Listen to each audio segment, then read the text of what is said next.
As a senior, my high school gave me the opportunity to job shadow at Morristown Memorial Hospital in their intensive care unit. Once I arrived, I met up with my mentor for the day, an ICU nurse, Caitlin. She led me down a hallway. It was suspenseful, like walking to meet the people I'd hoped to be in the future. We passed under a sign that read Jefferson 1 Intensive Care Unit. Once there, nurses and doctors were rustling about. Some moved with urgency, while some lazily reviewed charts and talked medicine with their colleagues.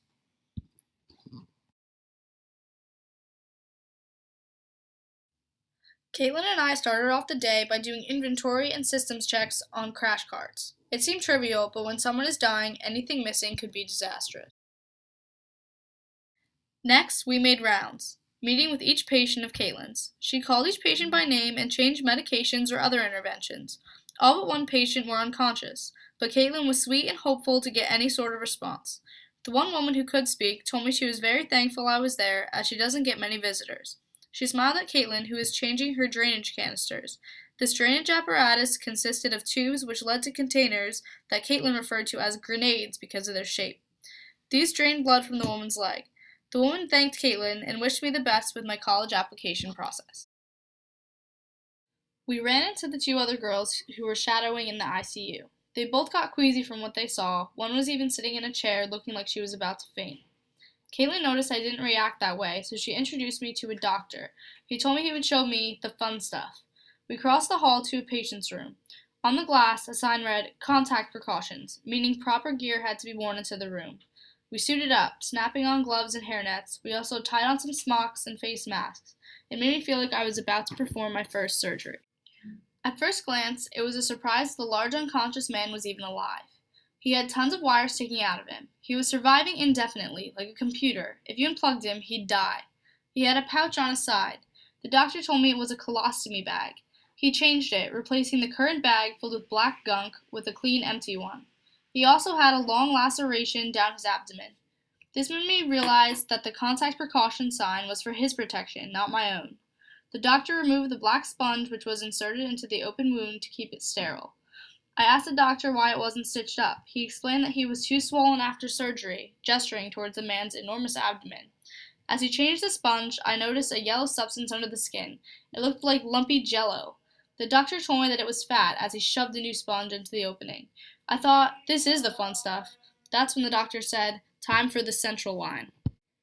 The doctor prepared to put in a central line. He got out a kit filled with vials, syringes, and some tubes and wires. He gestured me to stand where I was practically in his way, my face only 2 feet away from the patient's. He then held up a scalpel and addressed me. He said, "You want to go to medical school and be a doctor, right?" I nodded. He waved the scalpel and said, "Pay close attention. You'll be doing this one day."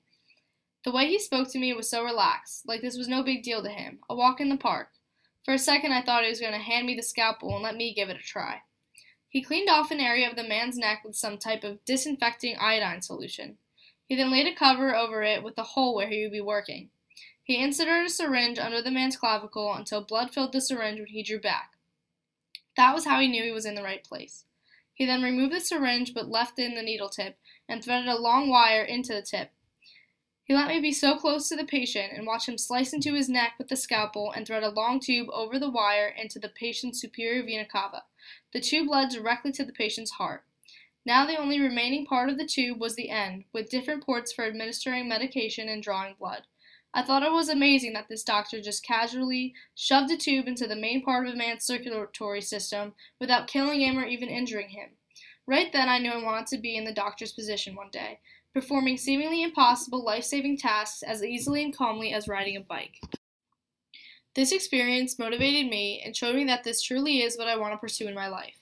Job shadowing experiences can either show you that an occupation isn't for you or inspire you to fully commit and pursue an education for that profession. Any high school student given such an opportunity should take it. These experiences reinforced my dreams and led me to start my preparations for the future. The sooner a young person knows what they truly want to do, the more time they have to gear their education and other opportunities towards their future.